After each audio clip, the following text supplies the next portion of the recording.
సన్నిధిని నేను ఎట్లు నడుచుకుంటున్నా, నీ దృష్టికి అనుకూలముగా నేను ఎట్లు జరిగించుదునో కృపతో జ్ఞాపకము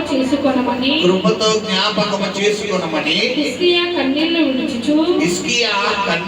విడుచుచు యెహోవాను ప్రార్థింపగా. హల్లెలూయా. మనము ఈ 38వ అధ్యాయంలో చూసుకుంటే గనక పిల్లరా, హిజ్కియా అతనికి మరణకరమైన రోగము రాగా అతడు దేవుడి సన్నిధిలో ఎటువంటి ప్రార్థన చెయ్యగా అతని ప్రార్థన దేవుడు ఆలకించినట్టుగా పిల్లరా, మరి అతడు దేవుడి సన్నిధిలో అతడు జీవించిన విధానాన్ని దేవుడి సన్నిధిలో వెల్లడిపరుస్తున్న ప్రభువా, నీ సన్నిధిలో నేను ఎట్లు యథార్థంగా జీవించుతునో, ఎట్లు నిందారహితంగా జీవించుతునో, నీ దృష్టికి నేను ఎట్లు అనుకూలముగా జీవించుతునో కృపతో నన్ను జ్ఞాపకం చేసుకొని కన్నీళ్లు విడుచుచు దేవుడి సన్నిధిలో ఏం చేస్తాడు? హిజ్కియా ప్రార్థన చేస్తాడు. ఇక్కడ దాకా బాగానే ఉంది. అయితే ఇతని ప్రార్థన ఆలకించి మరికొద్ది రోజుల్లో మరణమవుపోతున్నటువంటి హిజ్కియాతో దేవుడు మాట్లాడి పిల్లరా, మరి ఆమోజు కుమారుని యేషీ ప్రవక్తను దేవుడు వాడుకొని పిల్లరా, మరి ఇంకనూ నీకు 15 సంవత్సరాల ఆయుష్ను మరి దేవుడు పొడిగించి ఉన్నాడు, కాబట్టి నీవు ఇంకా 15 సంవత్సరాలు నువ్వు బ్రతుకుతావు అని దేవుడు ఇక్కడ హిజ్కియాతో మాట్లాడినట్టుగా మనం చూస్తున్నాం. గతంలో మనం విని ఉన్నాం. సరే, బానే ఉంది. ఇతడు దేవుడికి ప్రార్థించగా మరి దేవుడు ఇతనికి ఆయుష్ ఇచ్చాడు. సరే, ఇప్పుడు నేను అంటాను, దేవుడికి నీ సమస్యలో నువ్వు ప్రార్థన చేసినప్పుడు, వాక్యం శ్రద్ధగా వినాలి అందరూ, దేవుడికి నువ్వు ప్రార్థించినప్పుడు, నీ సమస్యలో నువ్వు ప్రార్థించినప్పుడు, నీ సమస్య నుండి ప్రభు విడిపించాలని డిసైడ్ అయినప్పుడు, ఆయన విడిపించినప్పుడు నీవు నీ సమస్య నుండి దేవుడు విడిపించినందుకు గాను దేవుడి దగ్గర ఏం కలిగి ఉండాలి? కృతజ్ఞత కలిగి ఉండాలి. కృతజ్ఞత కలిగి ఉండడం అంటే ఏమిటి పిల్లరా? దేవుడు చేసిన మేలును మరిచిపోక పిల్లరా ఏం చేయాలంటే దేవుడిని ఘనపరచాలి. దేవుడికి ఇంకా ఇష్టమైన జీవితం మనం జీవించాలి. అయితే ఇక్కడ మనం చూసుకుంటే ఈ 38వ అధ్యాయంలో ఈ యొక్క హిజ్కియా దేవుడి ద్వారా 15 సంవత్సరాల ఆయుష్. చూడండి, మన కరోనా టైంలో పిల్లరా మరి దాదాపు 1 కాదు 2 కాదు 3 కోట్ల మందికి ఆక్సిజన్ లెవెల్ పడిపోయింది. పల్స్ రేట్ పడిపోవడం వల్ల వారికి ఆక్సిజన్ సిలిండర్ అవసరం వచ్చింది. దాదాపు పిల్లరా మన ఇండియాలోనే కొన్ని లక్షల మందికి ఆక్సిజన్ సిలిండర్ క్వారంటైన్లో అవసరం వచ్చింది. మరి ఇప్పుడైతే పిల్లరా మరి తక్కువ రేట్ ఏమో కానీ కరోనా టైంలో ఆక్సిజన్ సిలిండర్ ఎంత తెలుసా? ఒక మనిషికి ఒక 1 అవర్ పిల్లరా మరి ఆక్సిజన్ పెట్టాలంటే దాదాపు 10,000. దాదాపు ఎంత? 10,000 రూపాయలు పిల్లరా మరి కట్టాలి. స్పాట్ ఎంతకే? ఒక రోజు కాదు, 1 గంటకి. ఈ లెక్క 24 గంటలకు ఎంత కట్టాలి? ఎంత? 2,40,000 కట్టాలి. ఈ లెక్కన ఒక నెల అంటే దాదాపు 10 రోజులు ఎంత? 20 లక్షలు, 60 లక్షలు, 3, 4, 12, 72 లక్షలు కట్టాలి. ఎంత? ఒక నెల బతకాలండి. 1 సంవత్సరం అయితే సంవత్సరానికి 72 అంటే దాదాపు పిల్లరా మన లెక్కల్లో వేసుకుంటే సంవత్సరం ఒక మనిషి బతకాలంటే 8 కోట్లు ఖర్చు పెట్టాలి. కరోనా టైంలో ఒక మనిషి సంవత్సరం బతకాలంటే, హాస్పిటల్లో ఇంక్యులేటర్ మీద బతకాలంటే 1 సంవత్సరానికి ఎంత కట్టాలి పిల్లరా? 7 కోట్లు ఖర్చు పెట్టాలి. 7 కోట్లు. అలా ఖర్చు పెట్టలేక జనాలు ఏమైపోయారు? పెట్టెలు రాలిపోయినట్టు రాలిపోయారు. కుప్పలు లక్షలు శవాలు తగలేయడానికి పడేయడానికి పిల్లరా మరి అవకాశాలకు ఏం చేసేవో తెలుసు కదా, మీరు చూసారా యూట్యూబ్ అప్పట్లో టీవీలో వార్తలు ఇవ్వాలి కదా, ఈ బ్లాక్ కవర్లో శవాలు కట్టేసి ఏం చేసేవారు పిల్లరా? సముద్రంలో కూడా పడేసేవారు కాదు, పెద్ద పెద్ద గూతులు తీసి ఆ గూతుల్లో వేసి పిల్లరా ఆ మనుషుల్ని ఏదో ఒక ఏమంటారు కోడి పిల్లలో మరి వేస్టేజ్ ఉంటుంది చూసారా, వాటిని ఈ కవర్లో కడతారు, ఈ కవర్లో కడతారు పిల్లరా. ఈ కవర్లో కట్టిన మరి విధంగా మనుషులు ఏం చేసేవారు, ఆ కవర్లో కట్టేసి పడేసేవారు. నేను అంటాను పిల్లరా, ఒక మనిషి ఈ ఒక సగటున పిల్లరా అతడు బతకాలి అంటే అంట దాదాపు ఒక రోజుకి పిల్లరా 20 నుండి 30 కేజీలు ఆక్సిజన్ రావాలి. ఎంత? 20 నుండి 30 కేజీ ఆక్సిజన్ సిలిండర్ కావాలి ఒక మనిషికి. ఇప్పుడు 1 కేజీ ఆక్సిజన్ సిలిండర్ ఎంత ఉంటుందన్న? 1 కేజీ ఎంత ఉంటుంది? ఎంత ఉంటుందా? ఎంత ఉంటుందా? ఎంత ఉంటుందా? ఎంత ఉంటుందా? ఇప్పుడు 30 కేజీ ఆక్సిజన్ సిలిండర్ అంటే ఎంత ఉంటది? సీలింగ్ వచ్చేదా? ఒక రోజు మనిషి బతకాలంటే ఇప్పుడు నువ్వు పీల్చే గాలి ఎవరెత్తుంది చెప్పాలి. ఈ లెక్కన దేవుడికి నువ్వు ఎన్ని ఇవ్వాలి చెప్పాలి, ఎన్ని కోట్లు ఇవ్వాలి, అవునా కాదా? కాబట్టి గమనించండి, ఎన్ని కోట్లు ఇచ్చినా ఎక్కువే. హల్లెలూయా.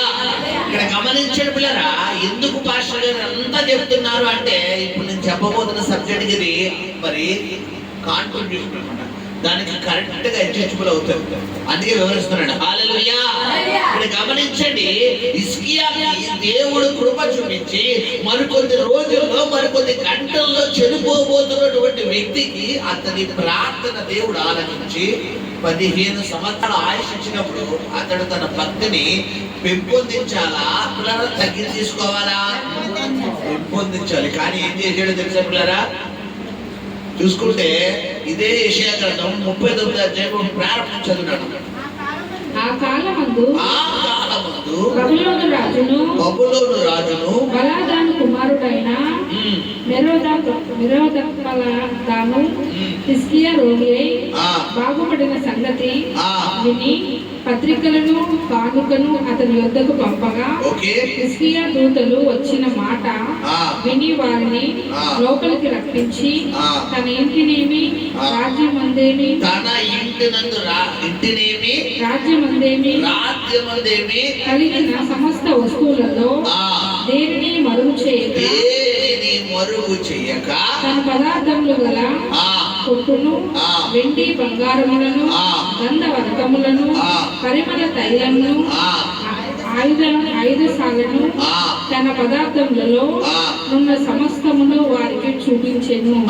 పిమ్మట ప్రవక్త అయిన యెషయా రాజైన హిజ్కియా యొద్దకు వచ్చి ఆ మనుషులు ఏమనివి, నీ యొద్దకు ఎక్కడ నుండి వచ్చితిరి, మీరు ఎక్కడి నుండి వచ్చితిరి అని అడుగగా హిజ్కియా బబులోను దేశం నుండి వారు వచ్చి ఉన్నారని చెప్పెను. హల్లెలూయా. ఇక్కడ గమనించండి, హిజ్కియాకి దేవుడు ఆయుష్ ఇచ్చింది. దేవుని రాజ్యం కడతాడనా సాతాను రాజ్యం కడతాడనా? ఇప్పుడు బబులోను అన్నది దేవుని రాజ్యానికి సంబంధించిందా సాతాను రాజ్యానికి సంబంధించిందా? బబులోను ఏంటి, ఏమని చెప్పాను మీకు, బొమ్మల నిలయమైన దేశం. అంటే అసలు విగ్రహాలను పుట్టిందే ఎక్కడ? బబులోను దేశం. అలాంటి బబులోను దేశంలో నుండి కొంతమంది మనుషులు హిజ్కియాతో ఇప్పుడు ఆ మాట మధ్య అంటే హిజ్కియా యొక్క యోగక్షేమాలు మరి తెలుసుకోవడానికి రాగా పోనీ వచ్చారు బయట నుంచే పంపించేయడం మానేసి ఏం చేసాడట, ఇంట్లోకి రప్పించి తన రాజ్యంలోకి రప్పించి తన దగ్గర ఉన్నటువంటి విచిత్రమైన ఏంటో ప్రత్యేకమైన ఏంటో దేవుడు తను ఎలా ఆశీర్వదించాడో, దేవుడు తను ఎలా దీవించాడో, ఏ రేంజ్ లో దేవుడు బ్లెస్ చేశాడో ఇవన్నీ ఒక్కటి కూడా మరుగు చెయ్యక మొత్తం ఎవరికి చూపించాడంట, బబులోను దేశం నుంచి వచ్చినటువంటి ఆ మనుషులకు చూపించాడు. ఈ వార్త ఇదంతా ఎవరు అబ్జర్వ్ చేస్తున్నారంటే దేవుడు అబ్జర్వ్ చేస్తున్నాడు. దేవుడు అబ్జర్వ్ చేసి ఏ ప్రవక్త అయితే ఇతనికి ఆయుష్ ఇస్తున్నాడు అని దేవుడు ఆత్మ ద్వారా మాట్లాడాడు, అదే ప్రవక్త మళ్ళా వస్తున్నాడు. ఎరా అబ్బాయి, దేవుడు ఏం చెప్పాడు? అంటే 15 సంవత్సరాలు ఆయుష్ వస్తుందంటే అన్నాడు. మరి 15 సంవత్సరాలు ఆయుష్ వస్తానని దేవుడు చెప్పిన తర్వాత నువ్వు ఎవరి కోసం బతకాలి? దేవుడి కోసం బతకాలి. ఆ దేవుడి కోసం బతుకుతున్నావు. అబద్ధమాడకో, నువ్వు అబద్ధమాడకో. నువ్వు చేసిన అన్ని దేవుడికి తెలియదు అనుకుంటున్నావా? నువ్వేం చేస్తున్నావో ఎలా ఉన్నావో దేవుడికి తెలియదు అనుకుంటున్నావా? మొత్తం ఆయనకి కనబడకూడదు అని దేవుడు ఏం చేశారంటే, పిల్లరా ఇక్కడ హిజ్కియాతో మాట్లాడుతున్నాడు. మరి అక్కడతో అసలు ఇంత పరిస్థితిలోకి ఈ లెవెల్కి ఇతడు రావడానికి గల కారణం ఉంటుంది. అదేంటో మీకు చూపిస్తాను. 2వ దినవృత్తాంతాల గ్రంథము 32వ అధ్యాయము 24, 25 వచనం చదువుతాం. 2వ దినవృత్తాంతాల గ్రంథము చదవండి. పేజీ నెంబర్ 386 పేజీ, 32వ అధ్యాయము 24 వచనం. ఆ దినములలో హిజ్కియా రోగి మరణ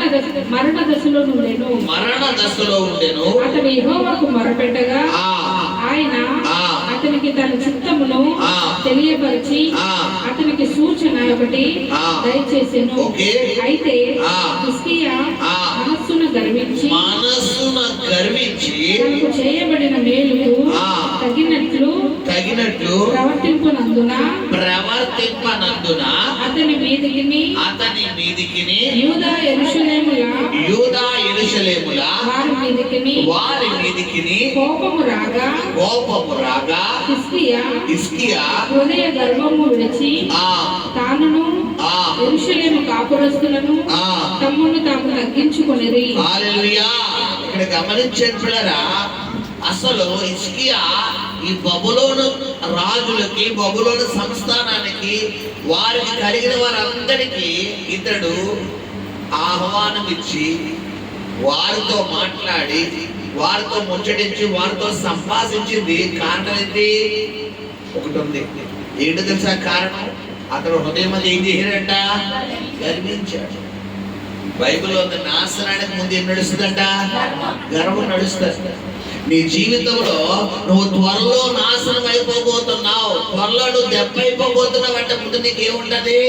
గర్వం. కొంతమందికి చాలా గర్వం, కొంతమందికి డబ్బు ఉందని గర్వం, కొంతమందికి బలం ఉందని గర్వం, కొంతమందికి తెలివితేటలు ఉన్నాయని గర్వం, కొంతమందికి అందం ఉందని గర్వం. నాకు అక్కర్లేదు, ఎవరు అక్కర్లేదు, నేను ఒక్కరిని చాలు, నొక్కదాన్ని చాలు, ఎవరు అక్కర్లేదు, అవసరం లేదు. కొంతమంది గర్వం ఏంటి? నా దగ్గర డబ్బు ఉంది, నాకు డబ్బు ఉంది, నేనే ఎవరికన్నా ఇస్తాను కానీ ఎవరి దగ్గర నేను చేయజాను అని. కొంతమందికి అందం గర్వం, నేను చాలా అందంగా ఉన్నా తెలుసా, చాలా అందగా కొంతమంది. మరికొంతమందికి అధికార గర్వం. పిల్లల గమనించారు. ఇలాగా ఒక్కొక్కరికి ఒక్కొక్క గర్వం ఉంటుంది. ఇప్పుడు హిజ్కియాకి ఉన్న గర్వం ఏంటో తెలుసా? చచ్చిపోవలసిన నేను 15 సంవత్సరాలు గ్రేస్ పీరియడ్ పొందుకుని బతికాను. నేను నీతిమంతుణ్ణి కాబట్టి, నేను యథార్థవంతుణ్ణి కాబట్టి, నేను పరిశుద్ధుణ్ణి కాబట్టి నేను బతికాను. నువ్వు పాపి కాబట్టి చచ్చిపోతావు.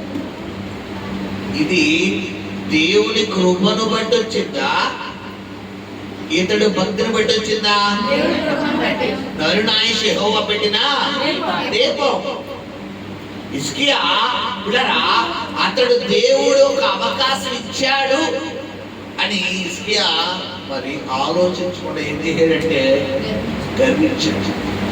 నేను అంటాను, యెషయా గ్రంథం 38వ అధ్యాయంలో హిజ్కియాకి మరణకరమైన రోగం వచ్చినప్పుడే అతను చనిపోతే అతని తర్వాత నెక్స్ట్ జనరేషన్ ఒక రీతిలో ఆశీర్వాదాలు ఉంటాయి. కానీ ఇప్పుడు నేను మీ చేత చదివించిపోయే ఆ వచనాలు చూస్తే హిజ్కియా చనిపోకుండా బతికి నాకు ఇంకా ఆయుష్ నాయన అని అడిగి తప్పు చేసాడు రా బాబు అనిపిస్తుంది. నేను యెషయా గ్రంథము 39వ అధ్యాయము, యెషయా గ్రంథము 39వ అధ్యాయము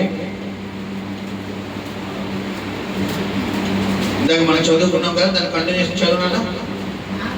పిమ్మట ప్రవక్త అయిన యెషయా ఆ. రాజైన హిజ్కియా యొద్దకు వచ్చి ఆ మనుషులు ఏమనిరి, నీ యొద్దకు ఎక్కడ నుండి వచ్చేది అని అడుగగా హిజ్కియా బబులోను దూర దేశం నుండి వారు వచ్చి ఉన్నారని చెప్పారు. అంతట యెషయా హిజ్కియాతో ఇట్లా నేను యెహోవా సెలవిచ్చిన మాట వినుము. ఇదిగో హిజ్కియా, యెహోవా సెలవిచ్చిన మాట వినుము.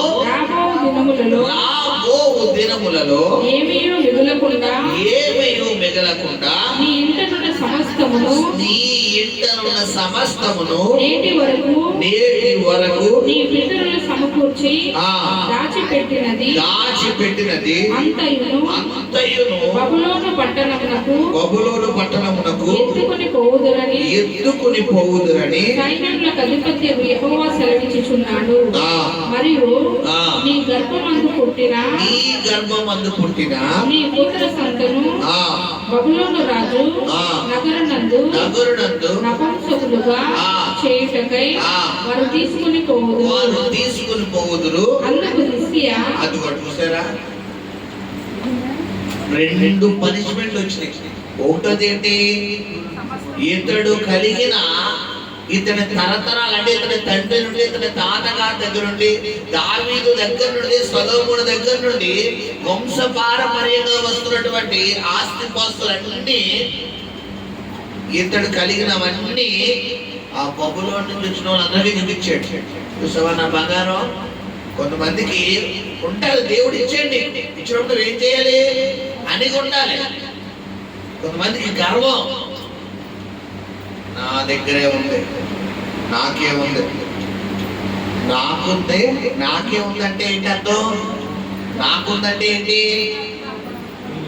చెప్పడం, నాకేముందంటే గర్వం. ఇప్పుడు హిజ్కియా ఏం చేసాడంటే, వచ్చిన వాళ్ళందరూ ఎవరి దగ్గర ఏముందండి, మీ దగ్గర ఉన్న డబ్బులు మా దగ్గర ఉంటాయి, మీ దగ్గర ఉన్న వస్తువులు మా దగ్గర ఉంటాయి అని కట్టే కొలితే తెచ్చారట్టుగా ఉంటే బాగుండేది. కానీ హిజ్కియా ఎలా చేశాడా? ఏం చేశాడు? గర్వించి, హృదయంలో గర్వించి, పిల్లరా అతడు గొప్పలు చెప్పుకోవడం మొదలెట్టాడు. బైబిల్లో ఉంది పిల్లరా, అన్యులతో సాంగత్యం ఏంటి మనం ఏంటంట చేయకూడదు. విశ్వాస అవిశ్వాసకి గుర్తెక్కడ? ఇక్కడ దేవుడు ఆల్రెడీ చెప్తున్నాడు, నాన్న మీరు వాళ్ళతో సాంగత్యం చేయకూడదు, వాళ్ళతో మాట్లాడకూడదు, వారి జోలికి పోకూడదు, వారితో బియ్యం అందకూడదు, మీరు వాళ్ళ ఇంటికి వెళ్ళకూడదు, వాళ్ళు మీ ఇంటికి రాకూడదు అని. మీకేనా నేను చెప్తున్నాను, ఆలోచించండి పిల్లరా.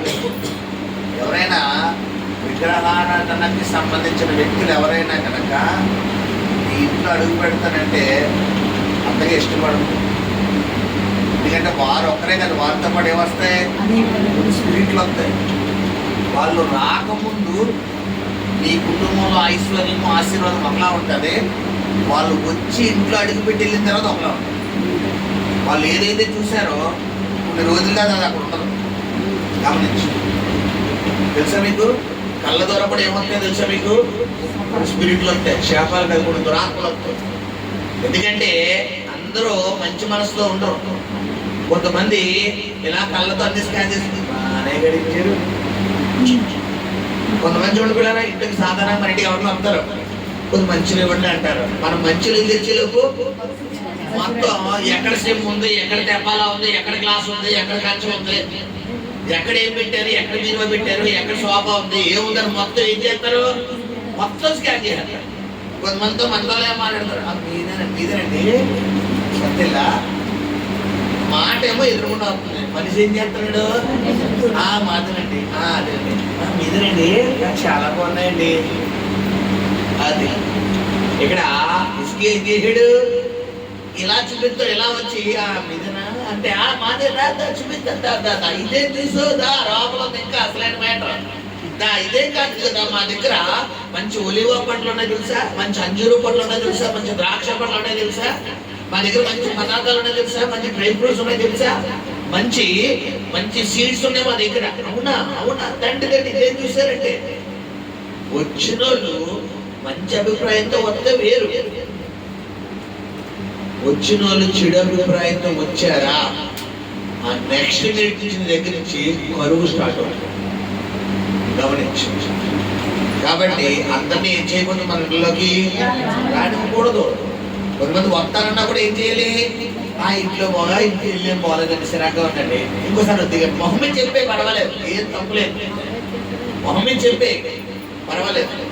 వాళ్ళు అడుగు పెట్టి ఇంట్లో లాస్ అవడం బెటరా, నువ్వు ఏమంటారు మొహమాట పడటం బెటరా? నువ్వు నష్టపడిపోయేవాగో అది బెటరా? దాని బదులు నువ్వు మొహమాటంగా నా అబ్బాయి లేదండి, ఇంట్లో సిరాగ్గా ఉందండి, ఇప్పుడే పిల్లలు చేశారు, మీరు ఎందుకు తర్వాత చూద్ది అక్కడ అని డైరెక్ట్గా మొహం మీద వెళ్ళకుండా బాగోదు కదా. మీరు గమనించండి, ఇక్కడ ఇసియా అలా చెప్పడం మానేసి ఏం చేశాడు, చూపించాడు. ఇది ఎవరికి నచ్చలేదు, దేవుడు నచ్చలేదు. దేవుడు కాబట్టి ఏం చేశాడు, ఇక్కడ ఓ మాట అన్నాడు, ఏంటంటే రాబోవు దినములలో ఏమీ మిగలకుండా నీ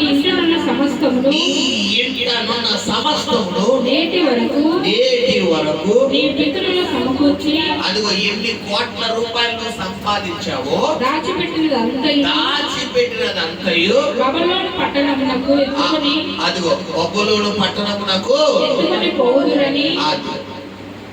ఇంతకే వారు మంచి అభిప్రాయంతో వచ్చారా, చెడు అభిప్రాయంతో వచ్చారా? చెడు అభిప్రాయం. మీకు తెలియని ఒక విషయం చెప్తాను, ఆలకించండి. చాలా మంది వీధికి పిల్లరా మరి చేత జ్యోతిష్యం చెప్తామమ్మా, లేదంటే జాతకం చెప్తాం, జ్యోతిష్యం చెప్తాం, డామ్ డామ్ పలుకు, డమ్ డమ్ పలుకు అని ఈ పేటలకు వస్తారు. కొంతమంది అలా కూర్చోగానే, అమ్మా తల్లి నీ మొహం విశాలంగా ఉంది, నీ మొహం చాలా బెంగగా ఉంది, ఏదో బాధలో ఉన్నావు, అప్పులో ఉన్నావు, అది ఇది అని చెప్పి డైలాగ్ వేస్తారు. ఇంకా ఆ మాట రాగానే ఇంట్లో ఉన్న కన్నీరు ఎక్కడికొచ్చేది, బయట తనకొచ్చేది. బాధపడే తల్లి ఇల్లు ఎక్కడ కోన చెప్పు అని పిల్లరా ఆ కోన కోన కోన అని చెప్పి ఏం చేస్తారు, నీకు పెద్ద ఆనేడేస్తారు.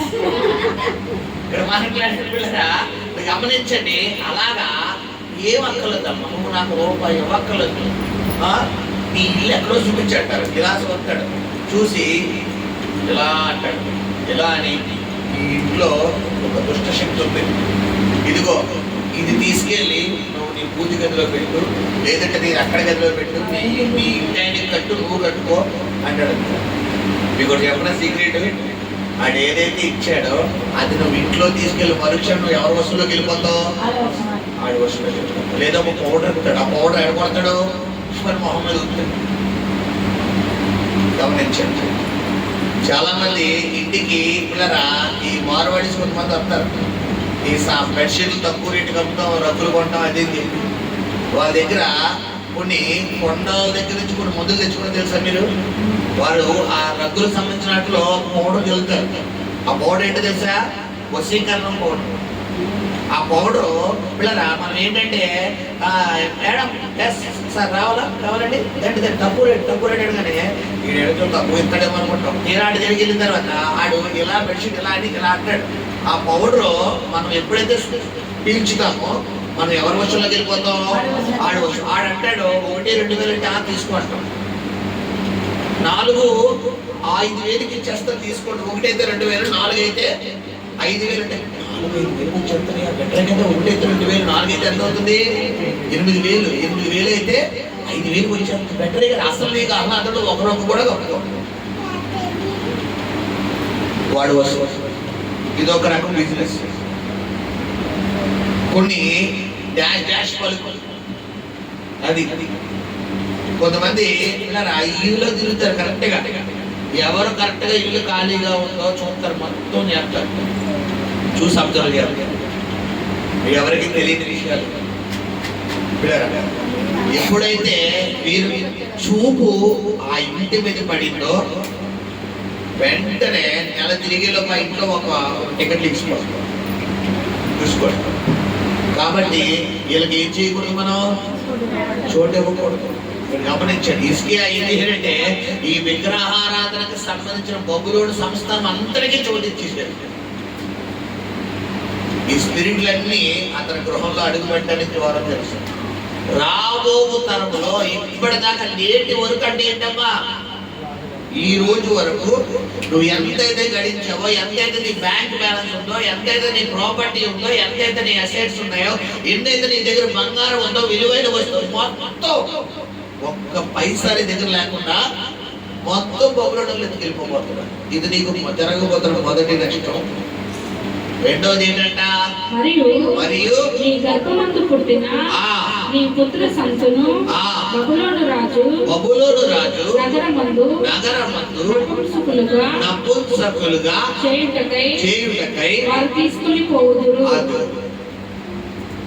బబులోను రాజు నపుంసకులుగా తీసుకుని పోవుటకు వారు చేయుడు.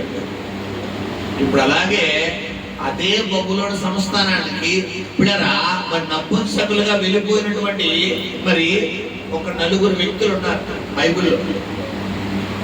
ఎవరో తెలుసా మీకు? ఎవరు? షడ్రకు, మేషకు, అబేద్నెగో, దానియేలు. వీళ్ళు ఎవరు అనుకుంటున్నారు? నపుంసకులు. బబులోను సంస్థానానికి తీసుకెళ్లిపోయి చేసేది.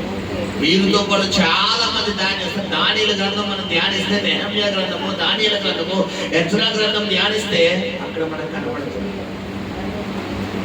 వీళ్ళరా ఇర్మియా గ్రంథంలో ఎప్పుడైతే ఇశ్రాయేలు ప్రజలు బానిసలుగా వారు కొనిపోబోతున్నారో ఆ మరుక్షణం వీరిని ఇలా తయారు చేశారు.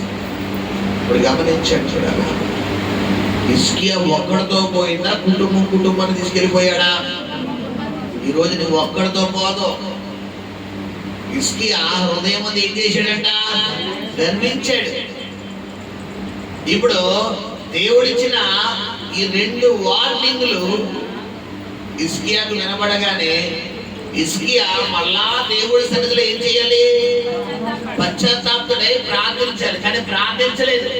అతడు స్వార్థపూరితమైన ఒక ప్రార్థన, ఒక మాట అన్నాడు. ఏంటా మాట? చదువునాడు. అందుకు హిజ్కియా, నీవు తెలుగు చేసిన యెహోవా ఆజ్ఞ చొప్పున జరుగుట మేలే. అది మేలమ్మా. ఇతడు ఆస్తిని అంతటి నెక్స్ట్ జనరేషన్ వాళ్ళకి ₹1 కూడా లేకపోవడం అది మేలా? ఇతని కడుపును పుట్టిన పిల్లలు పిల్లరా, నేను అంటాను, మన కడుపును పుట్టిన పిల్లలు లక్షణాలు అయినా తప్పలేదు. కానీ నపుంసకులు అంటే తెలుసు కదా. నపుంసకులు అంటే తెలుసా మీకు? ఆడా మగ కాను నపుంసకులు అంటారు. ఇజ్రాలు బలవంతంగా ఇజ్రాలు చేయడం అంట. మగవాళ్ళని ఏం చేయాలంట? బలవంతంగా వారి మగతనాన్ని తొలగించి వారిని బలవంతంగా ఆడింగ్ వారిగా తయారు చేయడమే బబులోను రాజ్యంలో ఉన్నటువంటి ఆ వ్యక్తులే ప్రజలు. చూసారమ్మా ఎంత బాధాకరమో. పైగా ఒక సామాన్యుని కొడుకులా, రాజుగారి కొడుకులా? రాజుగారి కొడుకులు అంటే ఎలా ఉండాలి? నీతిలో ఉండాలి. కానీ ఇతను పొందుకున్న శాపం మామూలు శాపమా? ఇప్పుడు దేవుడి సన్నిధిలో ఇతను పశ్చాత్తాపతుడు, ప్రభువా నన్ను క్షమించు నాయన అడగాల్సింది పోయి ఏం చేసాడు తెలుసా మీకు? అలా జరుగుతా మేలే అని అంటూ ఇంకో మాట అన్నాడు. ఏంటా మాట?